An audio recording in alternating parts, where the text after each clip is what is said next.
Rebekah Cheng, great to have you here. So excited to be talking to you today.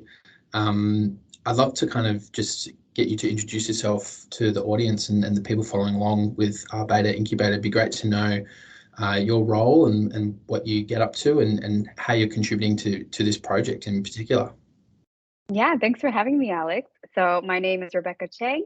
I am a program manager and strategic designer at Fabric, a strategic consultancy based in Tokyo, Japan.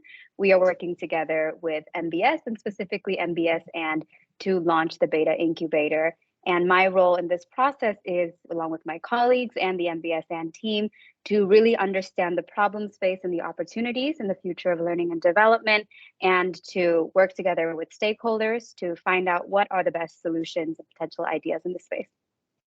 Awesome. And thank you for articulating that so clearly.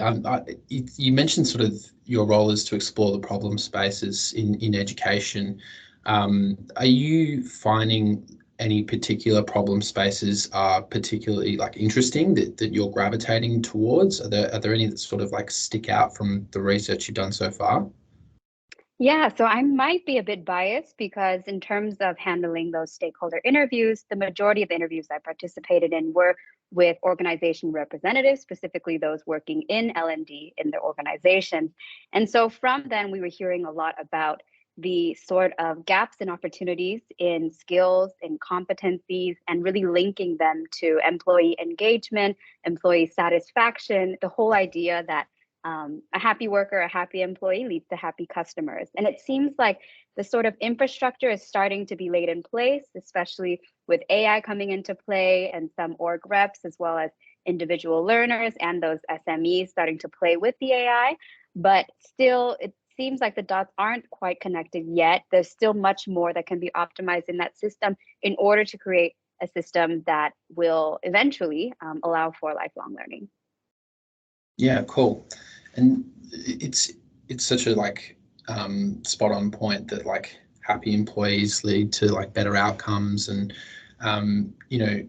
it's interesting to think how learning can play a role in that and upskilling people to be able to meet their objectives, as well as help them become a more rounded person.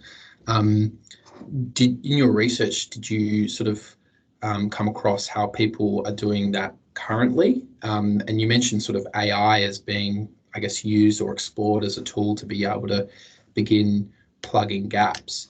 What do you think's missing apart from perhaps AI to allow organizations to better engage an employee sort of holistically?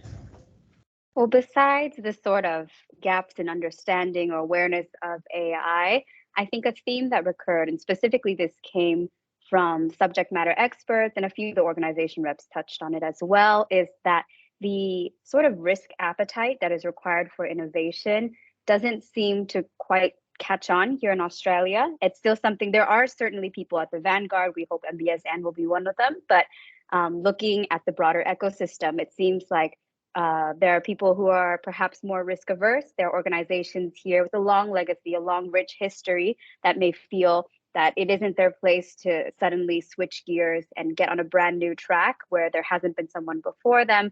There is this wait and see approach to things going on with AI, with any sort of learning innovations. And so if we can get over that hump, if businesses here, organizations here in Australia, as well as individual learners, as well as academia, can take that next step to dive into that opportunity space and explore. Maybe there will be some grand, spectacular failures. We don't know, but it's all about taking that leap of faith, because any big organization, any big idea, it had to start from somewhere. And now you see these unicorns that have emerged. You have organizations like Apple who are continuing to kind of sustain innovation.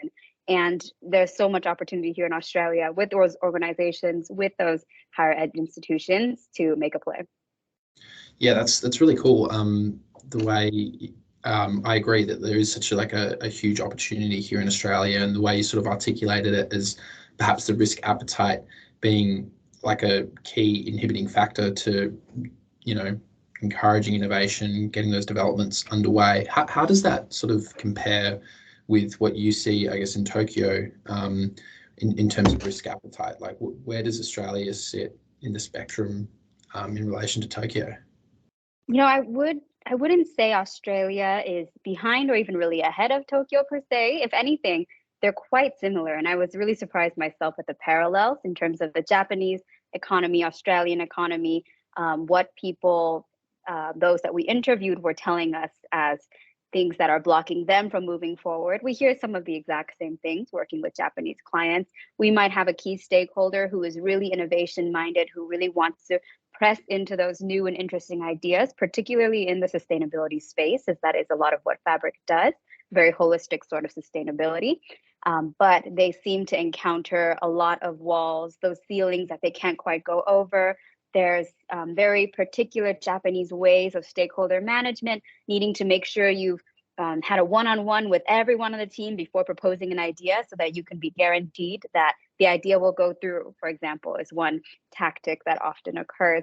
And in a similar way, it seems like there's this sort of consensus-oriented culture. And this might just be a bit biased from the people that I spoke with and the kind of organizations that we interviewed. But by and large, it seemed like there was that sort of risk-averse mindset, wanting to have a wait-and-see approach, when in fact there are already examples of people who have gone out there and done something interesting, like Go One or Fathom, people who have really decided they're going to innovate, they're going to step into that space. And it'd be wonderful to see higher ed and other organizations follow that lead.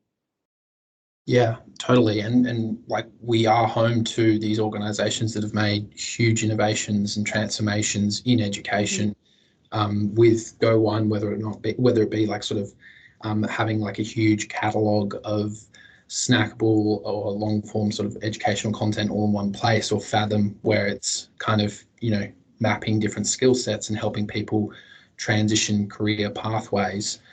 How do you see if sort of industry working closer with higher education? Do you think there are some like quick wins that could be knocked off easily, or do you think it is still probably understood in the context of a larger long-term strategic play in fostering collaboration between higher education and industry? There are definitely going to be a mix of those quick wins that help get people excited and energized about collaborations between private and public sector, bring higher ed into the mix. But of course, it's really a systemic issue at play. We have to think about the system, think about every node in this network. And when I go back to the quick wins, the idea of that, definitely something that the subject matter experts as well as the organization reps brought up was that the universities have an incredible network to leverage of not just their own faculty, the academic faculty, or those, for example, working with more sort of consultative, customized approaches, but they also have their alumni network. They have this neutral stance that they can play up that enables private sector as well as government, as well as other educational institutions and individual learners to really trust in them to bring people together. So a quick win would be to mobilize alumni networks, to use them as the catalyst for another connection down the line, and to sort of start to spread this message of innovation, spread this message of change and of newness. And looking further into kind of a longer horizon, maybe 3 to 5 years out, as it's with MBS Ann's remit, or even beyond that, we can see certainly that the development of those competency frameworks, those databases, aggregating all the skills that will be needed in the future, as well as the skills that are here now.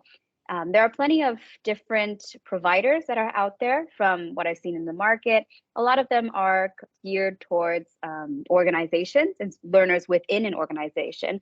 It'd be very interesting to see how higher ed might network those together, or have a sort of service offering for individual learners, or sort of aggregate everything and bring the system all into one.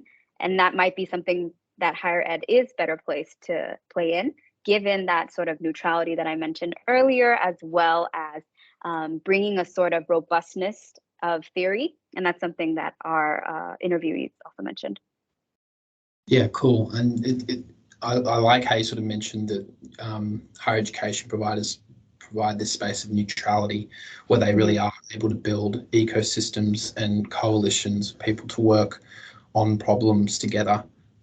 If you were to sort of like call out something that you would like to see them working on together as it relates to the employee experience and upskilling within an organization, is there a particular sort of area of the educative experience that you're sort of drawn to or would like to see improved within, I guess, your own working life?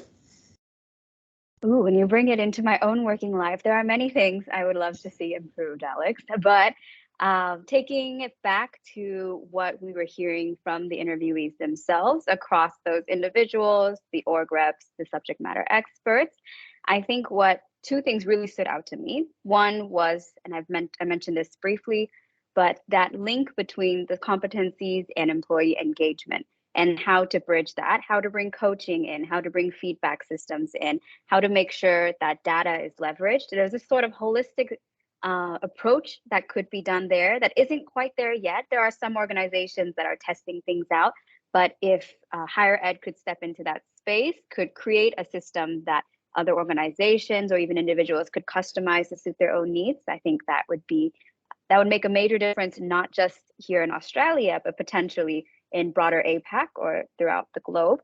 The other point that for both organization representatives as well as the individual learners that we reached out to, they were particularly passionate about the importance of social connections.